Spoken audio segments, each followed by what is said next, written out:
Halo teman-teman, tahukah kalian di dalam hidup tentu kita akan menghadapi trade-off. Trade-off merupakan salah satu di antara 10 prinsipal ekonomi. Trade-off merupakan dari berbagai macam pilihan harus kita ambil salah satunya. Atau secara bahasa, trade-off adalah situasi di mana seseorang harus membuat satu keputusan terhadap dua hal atau lebih pilihan yang harus dikorbankan dengan suatu alasan tertentu untuk memperoleh satu pilihan yang akan diambil. Jadi, untuk kali ini saya akan membahas satu kasus tentang banyaknya anak-anak sekarang yang memilih kuliah. Tentunya hal ini memberikan pengaruh positif terhadap dunia pendidikan. Pastinya setiap anak-anak memiliki pilihannya masing-masing untuk melanjutkan studinya, baik kuliah di kampus dalam negeri maupun di luar negeri. Lalu, apa sih alasan mereka memilih kampus dalam negeri maupun di luar negeri? Berikut beberapa alasan influencer memilih untuk melanjutkan studinya di luar negeri yang saya ambil dari channel YouTube-nya masing-masing. Di antaranya Jerome Pauline yang memilih kuliah di Jepang dan Leonardo Edwin yang memilih kuliah di Amerika Serikat atau US. Berikut tayangan videonya.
Saya secara personality tentunya juga pernah menghadapi trade-off ini.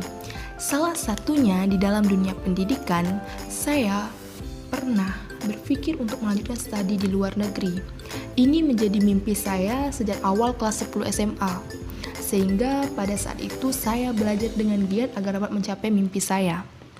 Saya juga mencari kampus-kampus di luar negeri yang memiliki majoring yang sesuai dengan yang saya minati.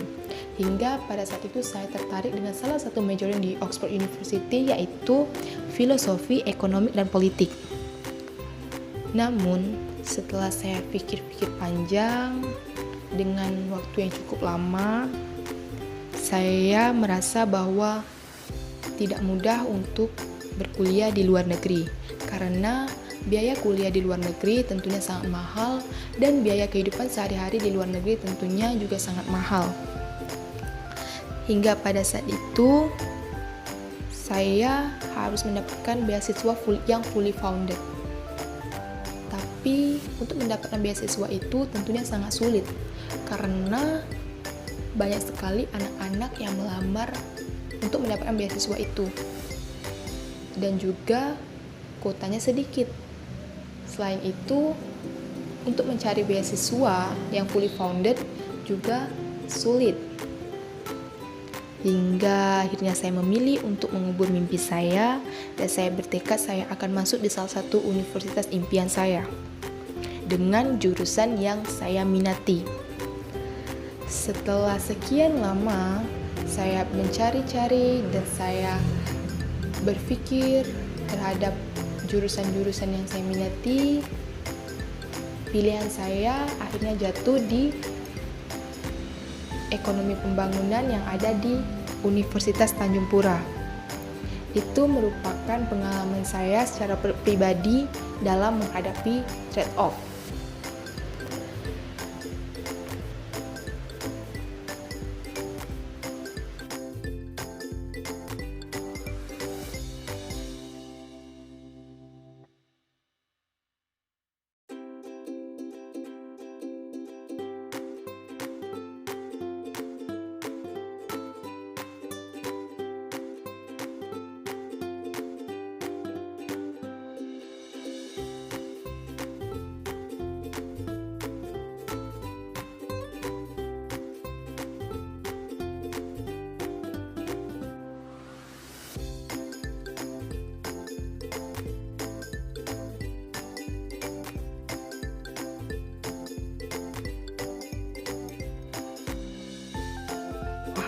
Swasta yang high class ya, maksudnya banyak orang yang kaya-kaya di sana dan aku masuk sebagai orang yang bukan orang kaya gitu.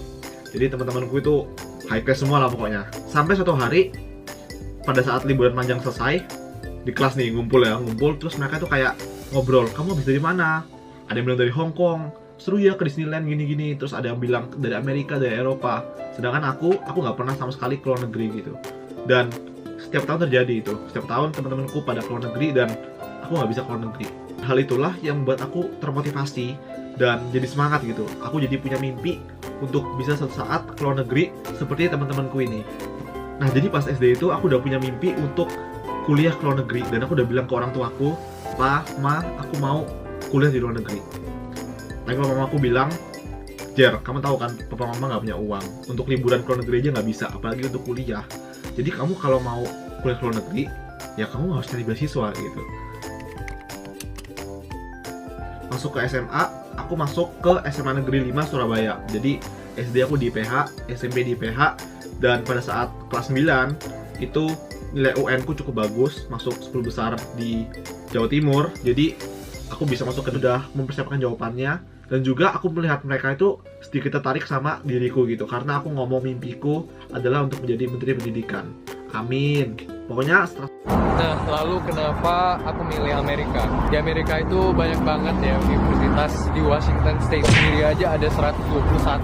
Bayangin satu provinsi punya 121 universitas, gila banget.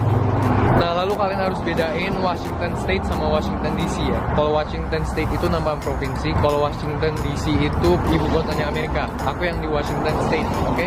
Nah, terus menurut aku pribadi, sistem pendidikan di Amerika itu adalah salah satu yang terbaik di dunia. Di sini itu sistemnya bebas banget ya, semua tergantung kita. Jadi kalau kita pengen cepat lulus, dalam 2 tahun udah lulus S1 bisa banget. Jadi bener-bener di sini itu semua tergantung kita. Kita yang ngatur jadwal, kita yang ngatur semuanya. Jadi bebas banget. Nah, di sini universitas bisa dibagi jadi 2 jenis gitu, community college sama university. Bedanya adalah community college atau CC itu kalian cuma dapat D3 doang kalau misalnya kalian lulus, itu 2 tahun. University yang 4 tahun. Kayak university pada umumnya di seluruh dunia, kalian bisa bisa aja langsung masuk 4 tahun uni, jadi kayak kuliah pada umumnya. Kalian juga bisa 2 tahun sisi baru 2 tahun uni. Itu yang aku ambil karena itu adalah pilihan terbaik dan pilihan termurah buat aku. Jadi nggak terlalu shock, nggak terlalu kaget, bakal ada adjustment dulu 2 tahun di sisi. Begitu. Nah, di sini juga ada namanya undergraduate students. Jadi itu tuh umur 16 tahun udah bisa masuk kuliah. Jadi kalau misalnya kalian yang belum lulus SMA, kalian bisa ke sini. Di sini teman-teman aku banyak yang masih 16 tahun, masih belum tamat SMA, tapi udah mulai kuliah. Karena di sini kuliah itu offer yang namanya high school completion. Jadi kalian sambil kuliah sambil menyelesaikan SMA kalian di sini. Jadi nanti kalian bakal dapat ijazah SMA di sini dan kalian bakal lulus kuliah juga. Jadi hemat waktu. Kalian umur 20 tahun udah lulus S1, itu juga udah tamat SMA. Kalau misalnya kalian cepet 18 tahun udah lulus S1.